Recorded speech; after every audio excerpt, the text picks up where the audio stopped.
the history of the game were not able to answer it.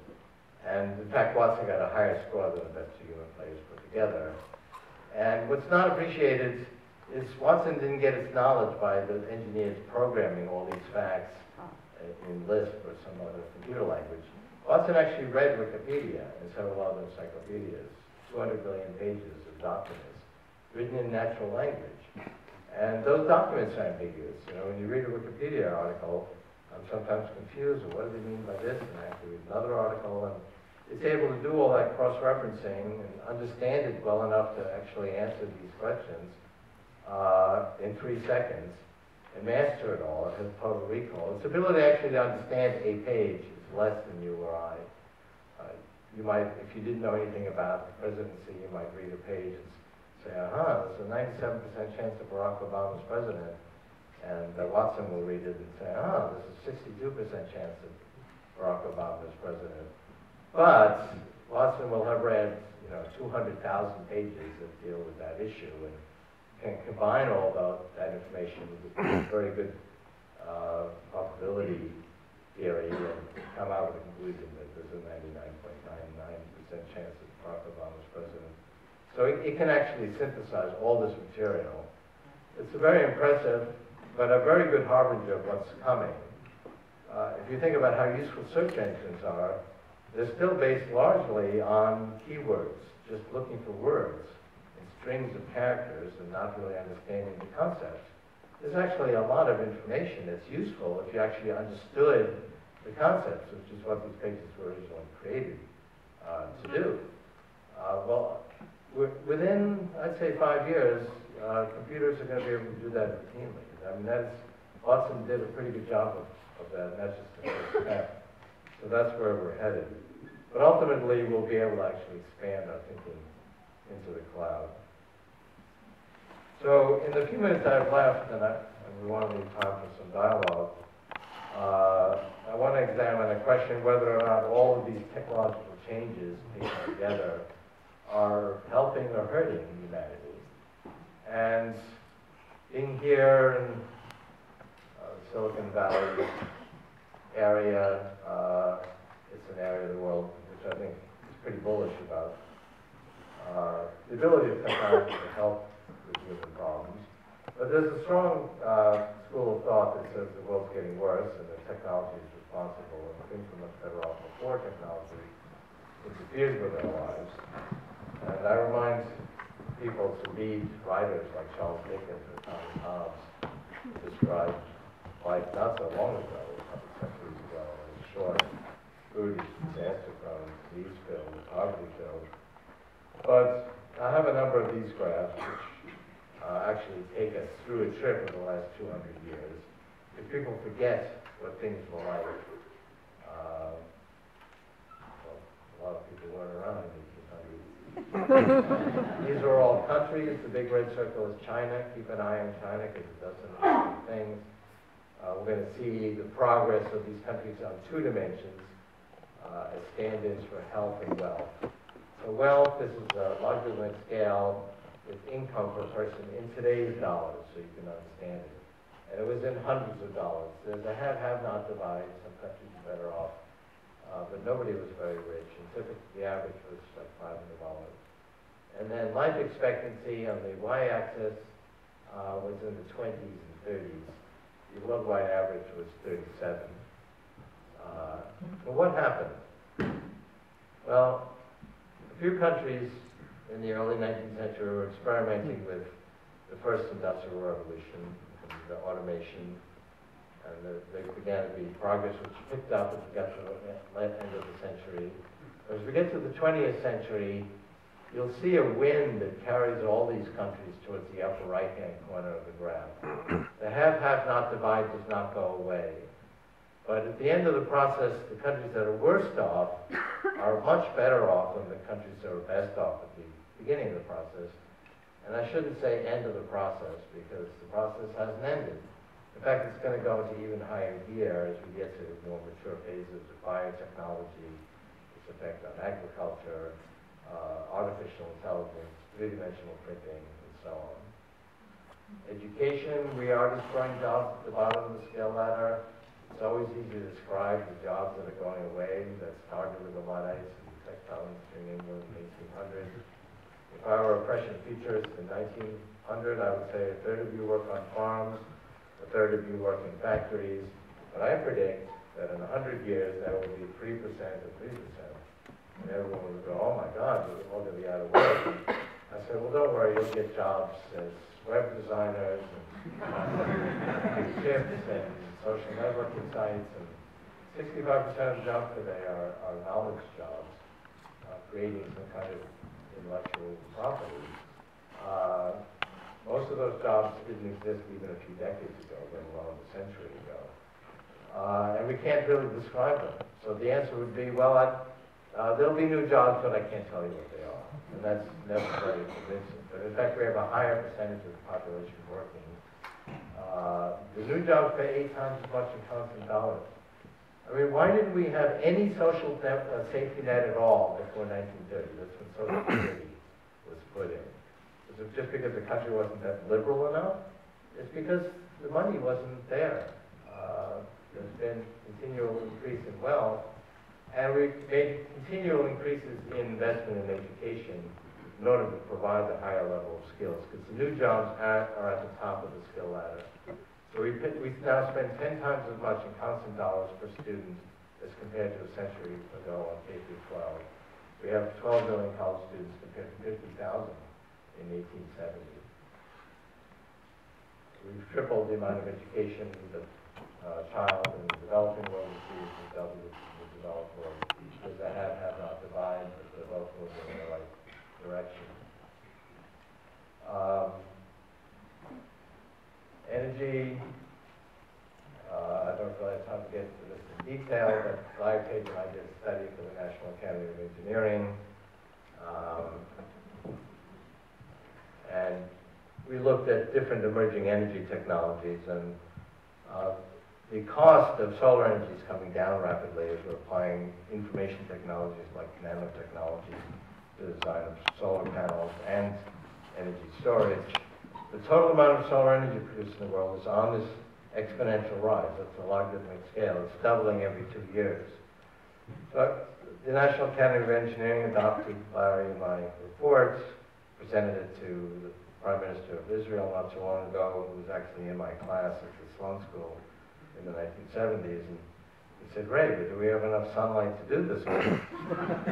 And I said, yes, we have 10,000 times more than we need. I mean, after we doubled 7 more times and are meeting 100% of our energy needs, because we're right now at 1%, and people dismiss it just because, oh, it's 1%, it's kind of a fringe player, it's not so nice thing to do, but it's never going to be significant, just like they dismissed the internet or the general project when it was 1%.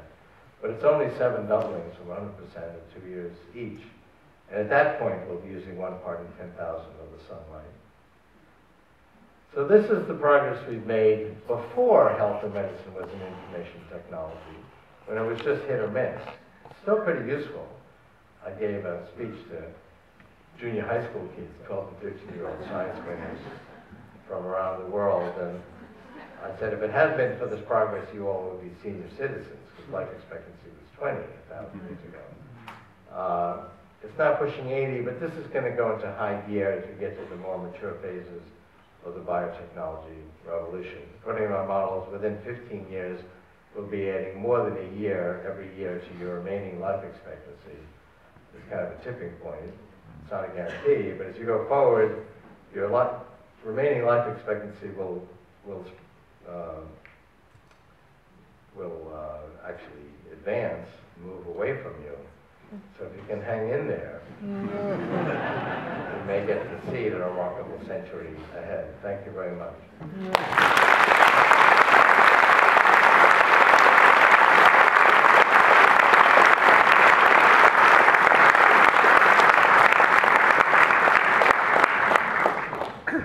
Well, thank you very much, Dr. Kurzweil, for those fascinating insights. We haven't had the chance to bring some audience questions here. And actually, one of the ones that has come up, it has to do with energy that you're talking about, with solar energy in particular.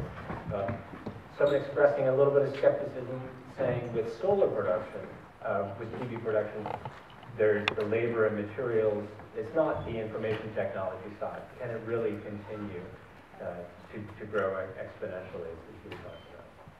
Well, I mean, that's actual data, and that is straight exponential growth. And the analyses by the industry show that that will continue. And there's very major investments being made in some places, China in particular, Germany, fair amount of the United States. The reason that Cylinder went bankrupt is not because the demand wasn't there, but because they couldn't keep up or keep down with the rapidly declining costs of the competition. They weren't progressing technologically fast enough. So there's always going to be winners and losers. The fact is we have 10,000 times more sunlight than we need to meet 100% of our energy needs. And there's many other scenarios. Could go 1 or 2 miles this way, and this tremendous amount of heat, geothermal energy, also thousands of times more than we need. There are other scenarios. We can even collect solar, fossil fuel energy in a clean, renewable fashion, and we actually have plenty of that. We're now using shale oil and these kinds of, we have actually thousands of times more energy than we need in those forms. And there are ways of doing that that are renewable. So we're only running out of energy if you limit yourself to those 19th century techniques. Looking at the future with a much more positive, interesting, from a much more positive, interesting perspective, this first person in the audience wants to know, with these technological advances, influencing the way that we're going to go about making decisions, how will that change business, medicine, personal life? Well, we can see profound changes already. Take, for example, the tools of creativity. My father was a conductor and concert pianist and a composer, and if you wanted to hear one of his orchestral compositions, that was a huge deal. And he'd actually tried to do that on a number of occasions. He had to raise money from funders and assemble an orchestra, and the big day would come, and I'd be up with him the night before running off scores on a mimeograph machine. Anybody remember a mimeograph machine? And then he would teach them the music, and finally you'd hear his composition. And he could maybe make a few changes on the fly, but if you really want to make significant reworking of the piece, he'd have to start over again. Now a kid in her dorm room can do that with her PC or synthesizer, create a whole orchestra, jazz band, or rock group, and they do that all the time. A kid with a notebook computer created Facebook and Yelp, and Google was a late night dorm room challenge by 2 graduate students near here. A kid in Africa with a smartphone has access to more creative power and access to knowledge and information than the President of the United States did 15 years ago. So these are very personally empowering technologies. They're also democratizing. Another prediction I made in the early 80s is that the Soviet Union would be swept away by the then emerging social network, this clandestine network of hackers who kept everybody in the know and destroyed the monopoly on communication that the authorities had by grabbing the central TV and radio station. There was early forms of email with teletype machines and fax machines, and people thought, yes, I mean, they're interesting, and it does, some people were getting some information that way, but this is not going to sweep away the Soviet Union, which was a mighty superpower with a few teletype machines. But that's exactly what happened in the 1991 coup against Gorbachev, and we had a great wave of democratization in the 90s with the rise of the web, and we see the impact of social networks today. Whereas it never moves in exactly a straight line, it is deeply democratizing. Even in China, there's 200 million blogs where people are pretty willing. You might not want to label your blog of the day, you remember Tiananmen Square, but to avoid certain issues, actually there's a lot of pretty willing political and social cultural discussion by individuals. It's going to revolutionize education. We're just at the beginning of what's going to be a huge wave of revolutionizing higher education. the business model of which is broken. And you now have this new business model which is almost free, with very high quality education. And by the way, you've got the whole developing world plugging into that. There's hundreds of schools in Africa where kids gather around a computer and take an MIT or a Stanford course using their open courseware systems. And so I could go on, but it's having a profound impact already on people's lives. And increasingly, the kinds of businesses that are successful are ones that deeply involve their users to create the content and so on. What about the effect on being able to deal with genetic diseases, cures for genetic diseases? Because that's one of the things that you get into very much in the book is the miniaturization of computerization, so that we'll actually be projecting into the bloodstream. Well, you mentioned actually a couple of ideas there. Being able to fix genetic diseases is very much kind of on the drawing board, and that we can actually change our genes, not just in a newborn. We'll have not just designer babies, but designer baby boomers, which I'm personally more interested in. And I gave a couple of examples in my talk, turning off insulin receptor gene or adding a gene that's missing that causes the absence of which causes pulmonary hypertension. And there are hundreds of examples of this. We can actually now create stem cell therapies are no longer controversial because we can create the equivalent of embryonic stem cells from your skin cells by reprogramming them, by adding 4 genes, turning them into what's called IPCs, induced pluripotent cells, which are equivalent to embryonic stem cells, and then grow a new kidney or a new liver. This company I'm involved in is actually growing new lungs. This has been successfully done in animals. It's done now for simpler organs in humans, so that's progressing. The ethicists who are opposed to embryonic stem cell research because it involves the destruction of an embryo support this because there's no embryo involved. And anyway, if you want a new kidney, you'd like to have your DNA, not the DNA of some other embryo. So there's lots of things happening as we're turning biology into an information technology. That's kind of biotechnology. Nanotechnology, and I kind of went over that, I kind of skipped that slide, but we will be putting millions of little blood cell-sized devices to keep us healthy and also to go inside our brains.